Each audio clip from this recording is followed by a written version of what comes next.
அடுத்த நிறுத்தம் இடதுபுறம் உள்ள கதவுகள் திறக்கும். என்னடா தமிழ்ல கேட்ட மாதிரி இருக்கு. அங்க ஈஸ்ட் ஹாம்ல தமிழர்கள் அதிகம்ல, அதான். அன்பு கூர்ந்து இடைவெளியை கவனத்தில் கொள்ளவும்.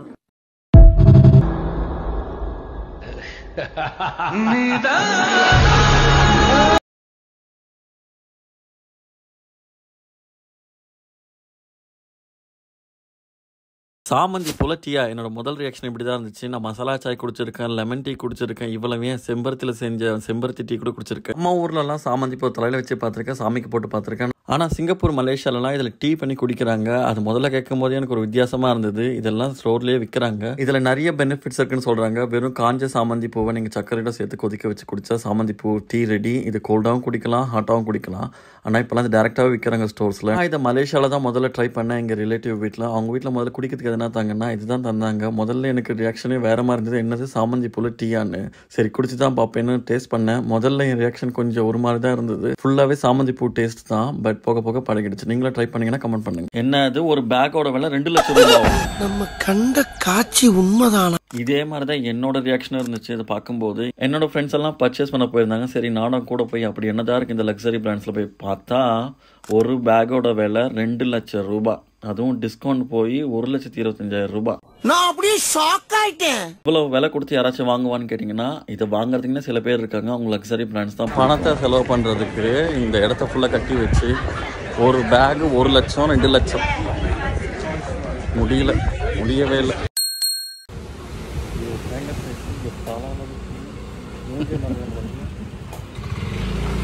எவ்வளோண்ணா?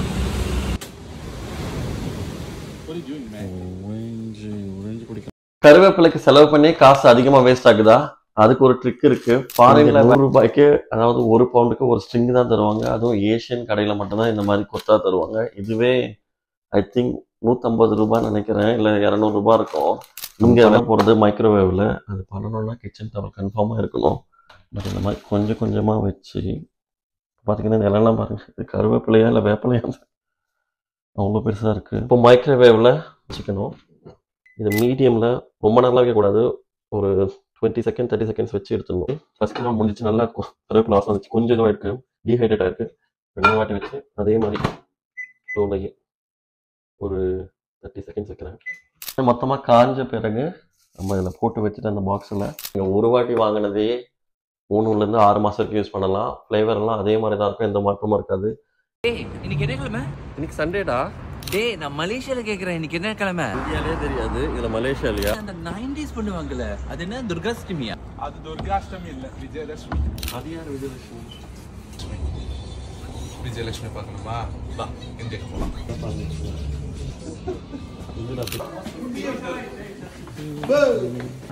ஆமா இதுதான் இந்தியா. பார்த்தா தெரியல, கோவில் இருக்கு, ரெஸ்டாரண்ட் இருக்கு. என்ன இதுதான் இந்தியா. ஊர்ல இருக்கிற எல்லா கன்சல்டன்ட்ஸும் ஸ்டூடெண்ட்ஸும் சொல்லிட்டு கடன் வாங்க வச்சுட்டு எல்லாரையும் இங்கே வந்து வச்சுட்டு இது ஒரு மினி இந்தியா ஆயிடுச்சு.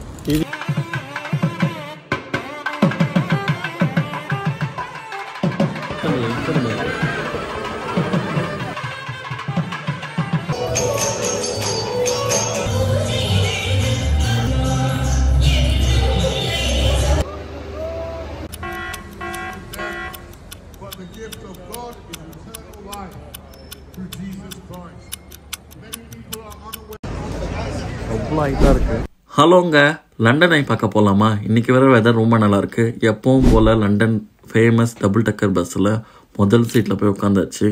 மேலேருந்து வியூ ரொம்ப அமேசிங்காக இருந்தது. அப்படியே சினிமாட்டிக் ஸ்டைலில் ஒரு காஃபி குடிச்சிட்டு கிளம்பி போனோம். அவ்வளோ ஹைட்டாக இருக்குது. உள்ளே போகிறதில்ல, வெளியே தான். நாங்கள் போகிறதுக்குள்ளவே க்ரௌடு வந்துடுச்சு. சின்ன சின்ன விஷயங்கள்லாம் நடந்துட்டு இருந்தது. அங்கே நிறைய லாங்குவேஜில் வெல்கம் இருந்தாங்க. ஐகேஸ் ஹிந்தி இருந்தது, தமிழும் தான் நல்லாயிருக்குன்னு தோணுச்சு. லண்டன் ஐயை பார்த்த உடனே வாயடிச்சு போயாச்சு, இவ்வளோ பெருசான்னு. அதுவும் இல்லாமல் எனக்குள்ள இந்த இன்னர் சைடில் ரொம்ப சந்தோஷமாயிடுச்சு.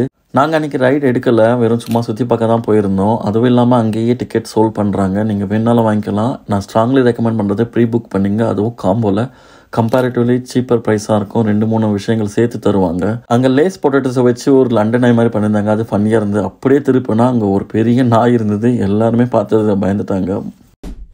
ஹலோங்க, இப்போ லண்டனில் குளிர் அதிகமாகிடுச்சு. ஒரு சூடாக காஃபி போட்டு குடிப்போமா? Bachelors coffee.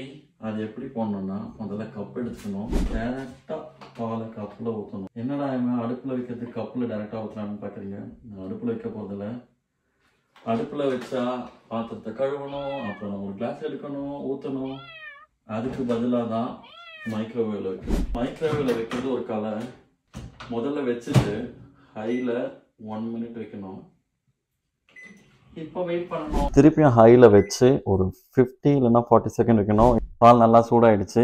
இந்த மாதிரி இருக்கணும். அப்போ நான் பால் கொதிச்சுச்சுன்னா சுகர் உங்கள் இஷ்டத்துக்கு ஏற்ற மாதிரி போட்டுக்கோங்க. ஒரு டீஸ்பூன் ஆஃப் பேச்சுலர்ஸ் காஃபி குடிக்கலான்னு வெளியே வந்தால் எங்கள் இடத்துல ஓனாய் இருக்குது. இங்கே ஓனாய் ரொம்ப காமன், நாய் மாதிரி. ஆனால் பார்த்து தான் இருக்கணும், சில சமயம் கடிச்சு வச்சிடும். ஓனாய்க்கு ஒரு சியர்ஸ். காஃபி நல்லா இருக்குது, மறக்காமல் ஃபாலோ பண்ணிவிடுங்க. பாய். ஹலோங்க, வீட்டில் நாய் வளர்த்தானே பார்த்துருப்பீங்க, நரி வளர்த்து பார்த்துருக்கீங்களா? வாங்க பார்ப்போம்.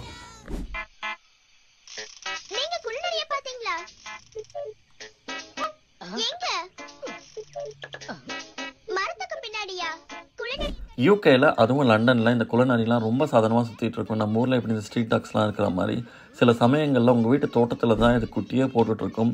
அதை நீங்கள் டிஸ்டர்ப் பண்ணாத வரைக்கும் அதுவும் டிஸ்டர்ப் பண்ணாது. வந்த புதுசில் இதெல்லாம் ஆச்சரியமாக இருந்தது. இப்போ இதெல்லாம் பழகி போச்சு. இதெல்லாம் எங்கள் வீட்டுக்கு பின்னாடி இருந்த நரிங்க.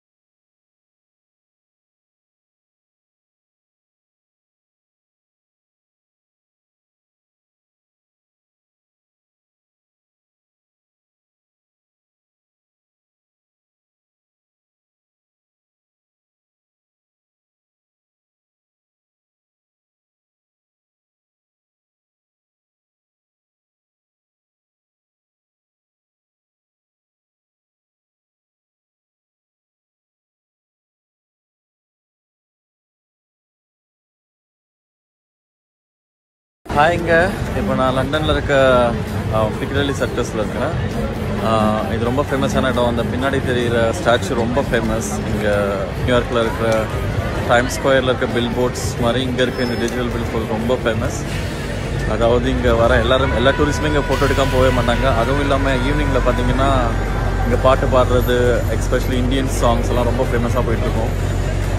நீங்கள் வந்தீங்கன்னா பார்க்க வேண்டிய ஒரு இடத்துல இதுவும் ஒன்று. ஹலோங்க, எத்தனை பேருக்கு யுனைடெட் கிங்டம்க்கும் கிரேட் பிரிட்டனுக்கும் வித்தியாசம் தெரியும்? எனக்கு இங்கே வந்த போய் தான் தெரியும். Day 8 of 100 Day Challenge. United கிங்டமில் மொத்தம் 4 கண்ட்ரிஸ் இருக்குது. ஆனால் கிரேட் பிரிட்டனில் 3 கண்ட்ரிஸ் தான் இருக்குது. புரியலல்ல? கிரேட் பிரிட்டன்றது இங்கிலாந்து, ஸ்காட்லாந்து, வேல்ஸ் இந்த 3 தனி கண்ட்ரி ஒன்றா சேர்ந்துருக்க தீவு தான் கிரேட் பிரிட்டன். மக்கள் எல்லோரும் இந்த பிரிட்டன் கூட சொல்லுவாங்க. இந்த பிரிட்டன் கூட 1800களில் நார்தர்ன் ஐர்லாண்டும் சேர்ந்து யுனைடெட் கிங்டம் ஆச்சு. அப்போ தான் யுனைடெட் கிங்டம் ஃப்ளாகும் வந்துச்சு. ஸோ யுனைடெட் கிங்டம்னா இந்த 4 கண்ட்ரி சேர்ந்தது, பிரிட்டன்னா இந்த 3 கண்ட்ரி சேர்ந்தது தான். உங்களுக்கு இதுக்கு முன்னாடி தெரியுமா? தெரியலன்னா கமெண்ட்டில் சொல்லுங்கள். உங்கள் ஃப்ரெண்ட்ஸுக்கு ஷேர் பண்ணுங்கள், மறக்காமல் ஃபாலோ பண்ணுங்கள். நான் இருக்கிறது யூகேல இருக்கிற பிரைமார்க்னு ஒரு க்ளோதிங் ஷாப் தான். இங்கே A to Z உங்களுக்கு எல்லாமே மலிவான விலைகள் கிடைக்கும். இந்த இடத்துல பார்த்தீங்கன்னா டிஸ்கவுண்ட்லேயும் இருக்கும், சில சமயம் டிஸ்கவுண்ட் இல்லாமல் அது மலிவாக இருக்கும். ஃபார் எக்ஸாம்பிள் இந்த செருப்பு பார்த்தீங்கன்னா 3 பவுண்ட் ஆஃப்டர் டிஸ்கவுண்ட் போய் அது 300 ரூபா தான் நமக்கு. இங்கே இருக்க இந்த பேக்ஸ்லாம் பார்த்தீங்கன்னா நல்லா தான் இருக்கும், ரொம்ப மலிவாக தான் இருக்கும். இது ஒரு 14 பவுண்டு. நான் சொன்ன மாதிரி இங்கே க்ளோதிங் மட்டும் இல்லைங்க, இந்த மாதிரி டூவே, பெட்ஷீட், பில்லோ கவரெல்லாம் கூட இருக்குது. அந்த இடத்துல நான் பார்க்கும்போது இங்கே பர்ஃப்யூம்லாம் வேறு இருந்தது. சரி நம்ம சும்மா விடுமா பார்த்த உடனே எடுத்து கொஞ்சம் ட்ரை பண்ணியாச்சு. நல்லா தான் இருந்தது பர்ஃப்யூம். எல்லாமே 5 பவுண்டுக்குள்ளே தான் இருந்தது. இங்கே டெனிம் கிளாத்ஸும் இருந்தது. இந்த வின்டர் கிளாத்ஸ்லாம் நீங்கள் இந்தியாவில் வாங்குறத விட இங்கே வந்து வாங்குறது பெட்டர். ஏன்னா இந்த வின்டர் கண்ட்ரின்றஸெல்லாம் இங்கே இருக்கிற ப்ராடக்ட்ஸ் எல்லாம் கொஞ்சம் பெட்டராக இருக்கும், மற்றதை விட சீப்பாகவும் இருக்கும். இதெல்லாம் 14 to 20 பவுண்டு தான். ஸோ நீங்கள் இந்தியாவில் வாங்குறத விட இங்கே வந்து உங்கள் சைஸ் சமயத்த மாதிரி வாங்கலாம். இங்கே இன்னோவேர்ஸ் இருக்குது, சாக்ஸ் இருக்குது. நம்ம அண்ணாச்சிக்கு ஒரு நன்றி சொல்லிட்டு கிளம்புவோம். பாய். பிரம்மாண்டமாய். ஹலோங்க, லண்டனில் நான் வந்த புதுசில் இங்கே இருக்க மலேசியா தமிழ் மக்கள்கிட்ட இருந்து கற்றுக்கிட்ட 5 தமிழ் வார்த்தைகளை பார்க்கலாமா? இங்கே பக்கத்தில் இருக்க ஒரு கடையில் ஆஃபர் போட்டிருக்காங்க. உடுப்பு எடுக்க போகலாமா? உடுப்பா? அட துணி எடுக்க போகலாமான்னு சொன்னேன். சரி அந்த ஃபோனை கொஞ்சம் நேரம் பாவிச்சுட்டு என்கிட்ட தரியா? பாவனையா? பாவனை நடிக்கலையே இப்போ. ஐயோ யூஸ் பண்ணிட்டு என்கிட்ட தரியான்னு கேட்டேன். இன்றைக்கி வேறு வழி இல்லாமல் நூடுல்ஸ் தான் செஞ்சேன். குசினில இருந்து முள்கரண்டி எடுத்து வரியா? இரு குசினி முள்கரண்டியா? ஐயோ, கிச்சனுக்கு போயிட்டு ஃபோர்க் எடுத்து வரியான்னு சொன்னேன். 5 அடி கொஞ்சம் குள்ளமா இருக்கு, குனிஞ்சி வா. 5 அடியா? ஐயோ, வாசக்கால தான் சொன்னேன். உங்களுக்கு இந்த மாதிரி மலேசியன் தமிழ் வேர்ட்ஸ் தெரியுமா? தெரிஞ்ச கமெண்ட் சொல்லுங்க. பாய். ஹலோங்க, என் பின்னாடி இருக்க அந்த ரெட் கலர்ல இருக்கு என்னன்னு தெரியுதா? ஃப்ரூட்ஸ் மாதிரி இருக்கே, அதுதான். வேற எதுவும் இல்லைங்க, அது ரோஜா செடி தான். இந்த ஊர்ல பாத்தீங்கன்னா இந்த பூ பூத்த பிறகு இதுக்கப்புறம் ஒரு காய் வருது, அது ரெட் கலர் இந்த மாதிரி பழக்கவும் செய்யும். யூகேல பாத்தீங்கன்னா இந்த மாதிரி சம்மர் டைம்களில் பூச்செடிகள் அதிகமாக இருக்கும். எஸ்பெஷலி இந்த மாதிரி ரோஜா செடிகள் வந்து பாத்தீங்கன்னா எல்லா கலர்கள்லையும் எல்லா விதங்கள்லையும் இருக்கும். சில இடங்கள்லாம் ரோஜா பூவோட சைஸே நம்மளோட தலை அளவுக்கு பெருசா இருக்கும். எஸ்பெஷலி இந்த ஊர்ல யாரும் பூ பறிக்க மாட்டாங்க. ஆனா நான் முதல்ல இங்க பார்க்கும்போது இந்த மாதிரி ஏதோ ஒரு மொட்டு மாதிரி இருந்தது. நான் கூட இது என்ன ஒரு வேலை பூவா வருமோ அப்படின்னு பார்த்துட்டு இருந்தேன். பட் பூவா வரல, காஞ்சி போச்சு. சில இடங்களில் பார்த்தா ரெட் கலர்ல இருந்தது. எப்பவும் போல கூகுளில் சர்ச் பண்ணி பார்த்தாச்சு, இது என்னது ரோஜா செடியில் பழமா அப்படின்னு சர்ச் பண்ணி பார்த்தா உண்மையாலே ரோஜா செடியில் பழம் இருக்கு, அதில் விதையும் இருக்கு. இது எனக்கு ரொம்ப வியர்டா இருந்தது. உங்களுக்கு தெரியுமா அதுக்கு முன்னாடி? இதை நான் எங்கள் வீட்டில் கேட்டா, சரிடா மறக்காம வரும்போது எடுத்துட்டு வா, நம்ம பதியம் போட்டு வைக்கலாம் இந்தியாவில்னு சொல்கிறாங்க. போகிற போக்கில் மறக்காம ஃபாலோ பண்ணுங்க, உங்கள் ஃப்ரெண்ட்ஸ் அண்ட் ஃபேமிலிக்கு ஷேர் பண்ணுங்க. பாய். ஹலோங்க, யூகேல இப்படி கூட பண்ணுவாங்களான்னு எனக்கு தோணுன 5 விஷயங்களை வாங்க இந்த வீடியோவில் பார்ப்போம். அந்த வகையில் என்ன ஷாக் பண்ணுறது பியர் கல்ச்சர். இங்கே எல்லாரும் வேலை முடிச்சோடனே முதல்ல போயிட்டு பப்பில் ஒரு பியராவது குடிப்பாங்க. மினிமம் நம்ம ஊர்லாம் பஜ்ஜி போண்டா சாப்பிடுவாங்க, இல்லை டீ குடிப்பாங்க. இங்கே பியர் குடிக்கிறது ரொம்ப சகஜம். 2வது பார்த்தீங்கன்னா இங்கே இருக்க குள்ளநெறி. நம்ம ஊரில் எப்படி தெருக்கு தெரு நாய் பூனெல்லாம் இருக்கும், அந்த மாதிரி இந்த ஊரில் தெருக்கு தெரு குள்ளநெறி இருக்குது. சில வீட்டிலலாம் குட்டி போட்டே இருக்கு. 3வது விஷயம், இங்கே இருக்க டேப் வாட்டர். இங்கே இருக்க டேப் வாட்டர் எல்லாமே ட்ரிங்கபிள். நீங்கள் நம்பி குடிக்கலாம், எதுவுமே ஆகாது. பட் இருந்தாலும் நீங்கள் குடிக்க வச்சு குடிங்க, இல்லைன்னா நிறைய பேர் இங்கே பாட்டில் வாங்கி குடிப்பாங்க. 4வது எஸ்கலேட்டரில் போகிறது. நீங்கள் எஸ்கலேட்டரில் போகும்போது உங்களுக்கு அவசரம் இல்லை, நீங்கள் பொறுமையாக போகணும் போதுன்னா நீங்கள் ரைட் சைடில் நிற்கணும், இல்லை வேகமாக போகணும், இல்லை நடந்து போகணும்னா இங்கே லெஃப்ட் சைடில். 5வது விஷயம் ரொம்ப நல்ல விஷயம், யூகேல எதுக்கு எடுத்தாலும் சாரி அண்ட் தேங்க்யூ சொல்லிக்கிட்டே இருப்பாங்க. போகிற போக்கில் இப்போ நானுமே சொல்ல ஆரம்பிச்சிட்டேன், சாரி தேங்க்யூ இட்ஸ் நாட். மறக்காமல் உங்கள் ஃப்ரெண்ட்ஸ் அண்ட் ஃபேமிலி